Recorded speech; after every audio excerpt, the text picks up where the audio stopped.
A voxel pulsed on Seek's display screen, marked urgent. They rapidly tapped the hotkey for a summary of the message. The synth voice spoke out to them. Commissioner, a missive from the Council states that you have been assigned to Sol Harko 1. Seek ruffled at the news and pulled up a full transcript of the message. After a minute of tense reading, they jumped up to begin pacing. Memories of the casual brutality and insurmountable strength of those apes surged through their mind, and a panic began to rise. No, this can't be right. They struggled to calm themselves momentarily before dictating their response. Esteemed Counselor, I can understand your choice to place me in this position, seeing that I briefly observed humans aboard the Chrysalis. But would a xenoscientist or military leader not be a better option to control these apes? I have no experience with facilitating the captivity of dangerous aliens or of pacifying violence. I am committed to do whatever I must for the prosperity of the home system, but I ask that you reconsider. They scanned their transcript, still breathing quickly. Okay, send. There was a gentle tone, and Seek perched, their previous work forgotten, awaiting the response. The mining rig had been a huge waste of money. She should have made this conversion decades earlier. Gesmin looked down at the milling figures inhaling incense and imbibing liquors below her. She could practically taste the credits flowing. She glanced over the monitors to her right, tongue flickering lazily in and out as she tasted the fragments of scent that made it through to her office on the mezzanine floor, which of course afforded a commanding view over the bar. On the internal monitors, workers hurriedly jostled in kitchens and maintenance rooms. Inebriated guests shuffled to expensive rooms, and several figures slouched in their cells. She held them all in the grasp of her claws. One imprisoned figure was a source of particular pride. Cramped and pressed against the side of the much too small cell, a sinewy figure that had brought her such notoriety these past few months dozed in a forlorn state. Its containment had been a feat of engineering, but it had been worth the hefty price tag. She knew her numbers, and she'd made her credits back threefold already. Her slit-like eyes darted to her left for a moment, to the external monitors.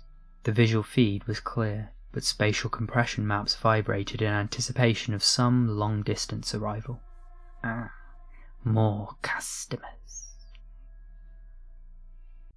2 floors below, hunched in his cell, Killian tried to get some sleep. The cold, cramped interior was not conducive to rest, but he knew that soon the time would come to fight for his food once more, and he had to be well rested if he wasn't going to starve. Escape seemed extremely unlikely. He had woken in this cell whose only exit, through 2 bolted doors, was a tunnel which led to the arena. The arena had high-voltage electrical wires surrounding the observation decks. They had somehow discovered that humans cannot function while being electrocuted.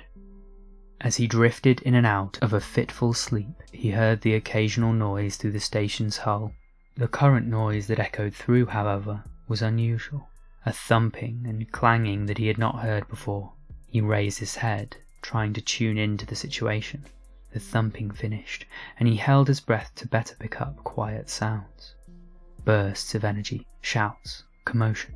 Some kind of battle was being waged through the station. Could this finally be his chance for escape? He flexed his tired, malnourished limbs. Maybe there was some strength left in them. Gripping the grating that made up the low roof of his cell, he braced his shoulders into the wall and lunged out a kick at the bolted door. A heavy clang. Dust fell. The hinges shook. This might just work. Fools! Ingrates! Kesmin wheeled around in her chair, staring wildly at the internal cameras. She pressed buttons and hissed orders over the radio. Her guards were failing her. A Bibiri strike force, most likely from the Home System Council, had breached her external defences and was now clearing each floor in a highly efficient manner. They appeared on the monitors covering the bar, their flashlights tracing beams through the dense smoke. Then they moved off, expertly winding their way through crowds, and headed down a side stairway as guests scattered and cowered. A brief panic gripped her as she looked over to the screens covering the cells. Empty! All the other cells still had their denizens, but the most distinctive figure was unmistakably absent.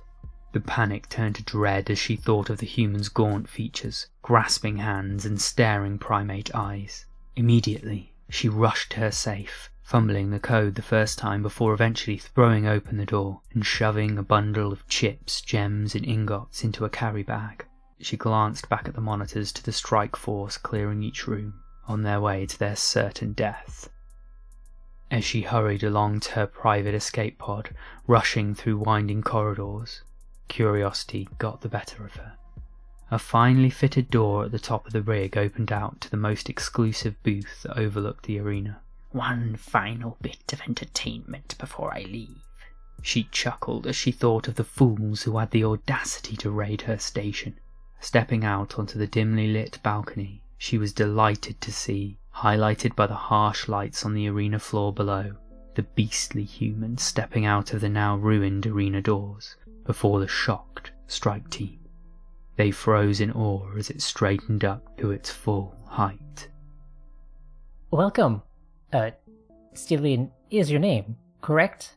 Seek stood in the brightly lit transport dock of a multi-billion credit station whose charge was assigned to them in a manner that they clearly could not refuse.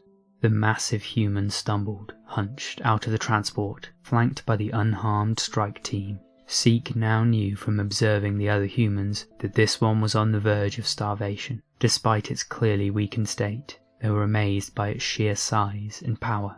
A height of at least 6 times their wingspan, even at a stoop. The human's mumble was automatically translated for them by the state-of-the-art tech on Seek's head. "Where am I?" Although Bibiri translators were employed to speak for Seek, they had practiced a few choice phrases in one of the standard human languages. Welcome to the hub. You will stay here until the inquiry board decides on your human status. Be comfortable, friend. You have nothing to fear. The human, Killian, sat down in the transport bay with a sigh. Read by a good bean.